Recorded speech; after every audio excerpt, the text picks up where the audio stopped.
ಏನು ನೀ ಇರೋದು 3 ದಿವಸ ಅಂತೇಳಿ, ಅಂದ್ರೆ ಒಳಿತು ಮಾಡು ಮನುಷ್ಯ ಒಳಿತು ಮಾಡು, ನೀ ಇರೋದು 3 ದಿವಸ.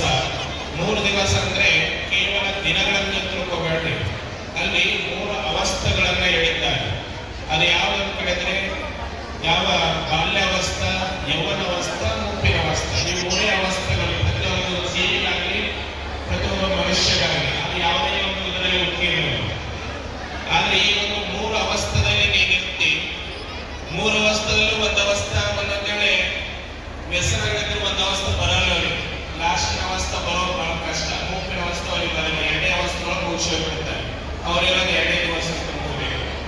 ಹಾಗಾಗಿ ಒಂದು ನಮಗೆ ಎಲ್ಲ ಸೂಫಿ ಸಂತರಾಗಲಿ, ಎಲ್ಲ ದಾರ್ಶನಿಕರಾಗಲಿ, ನಮ್ಮ ವೇದಾಂತ ಆಗಲಿ ಏನ್ ಹೇಳ್ತದೆ ಅಂತ ಕೇಳಿದ್ರೆ ಎಲ್ಲರೂ ಒಂದಾಗಿ ಹೋಗ್ಬೇಕಾಗಿದೆ. ಎಲ್ಲರೂ ಕೂಡ ಈ ದ್ವೈತ ಪ್ರಪಂಚದಲ್ಲಿ ಅದ್ವೈತವನ್ನ ಹುಡುಕ್ಬೇಕಾಗಿದೆ ಅಂತ ಹೇಳುತ್ತದೆ.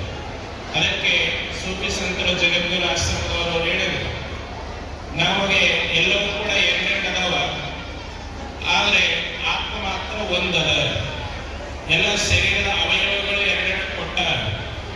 ಅದಕ್ಕೆ ಇನ್ನೇನು ಇವತ್ತು ವಿವಾಹ ಮಹೋತ್ಸವ ನಡೀತಾ ಇದೆ. 2 ಜೀವಿಗಳ ಮೇಲನ ಆಗ್ತಾ ಇದೆ, 2 ಕುಟುಂಬಗಳ ಮೇಲನವೂ ಕೂಡ ಆಗ್ತಾ ಇದೆ.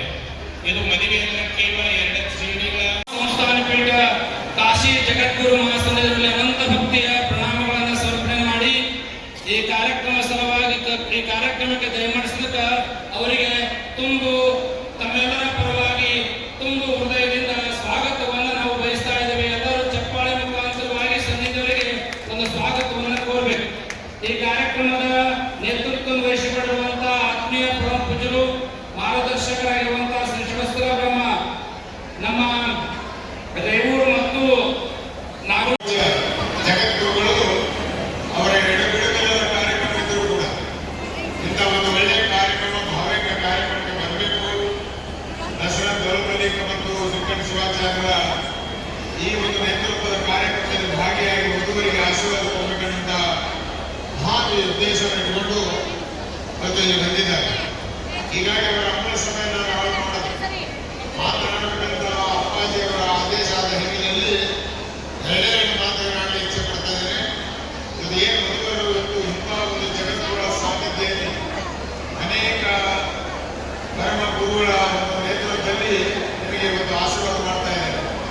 ನಿಮ್ಮ ಈ ಆಶೀರ್ವಾದ ನಿಮ್ಮ ಮನೆತನದ ಗೌರವವನ್ನು ನೆಲೆಸ್ತಕ್ಕಂಥ ಆದರ್ಶ ದಂಪತಿಗಳಾಗಿ, ಆದರ್ಶ ಗಂಡ ಹೆಂಡತಿಗಾಗಿ ನಿಮ್ಮ ಕುಟುಂಬದ ಹೆಸರನ್ನು ಮೇಲೆತ್ತಕ್ಕಂಥ ರೀತಿಯಂತಾಗಲ್ಲ ಈ ಒಂದು ಆಶೀರ್ವಾದದಿಂದ ಮುಂದೆ ಬರಬೇಕು ಅನ್ನುವಂಥ ಮಾತನ್ನು ಕೂಡ ಸಂದರ್ಭದಲ್ಲಿ ಹೇಳಿ, ಇವತ್ತಿನ ಈ ಒಂದು ಕಾರ್ಯಕ್ರಮಕ್ಕೆ ಬಂದಂಥ ಎಲ್ಲ ಭಕ್ತರು ತಮ್ಮೆಲ್ಲರ ಆಶೀರ್ವಾದ, ಒಂದು ಲಕ್ಷಾಂತರ ಜನಪ್ರತಿನಿಧಿಗಳ ಆಶೀರ್ವಾದದಲ್ಲಿ ಇಂಥ ಒಂದು ಸಾಮೂಹಿಕ ವಿವಾಹ ನಡೀತಾ ಇದೆ. ಯಾಕೆ ಸಾಮೂಹಿಕ ವಿವಾಹ ಒಬ್ಬೊಬ್ಬರು ಒಂದು ಮದುವೆ ಮಾಡಬೇಕಾದ್ರೆ ಸಾಕು ಲಕ್ಷಾಂತರ ಖರ್ಚು ಮಾಡಬೇಕಾಗ್ತದೆ.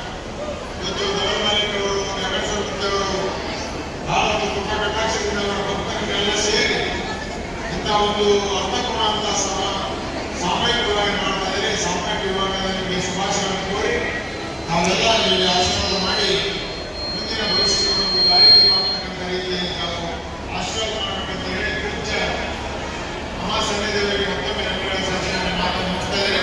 ಎಲ್ಲರಿಗೂ ನಮಸ್ಕಾರ.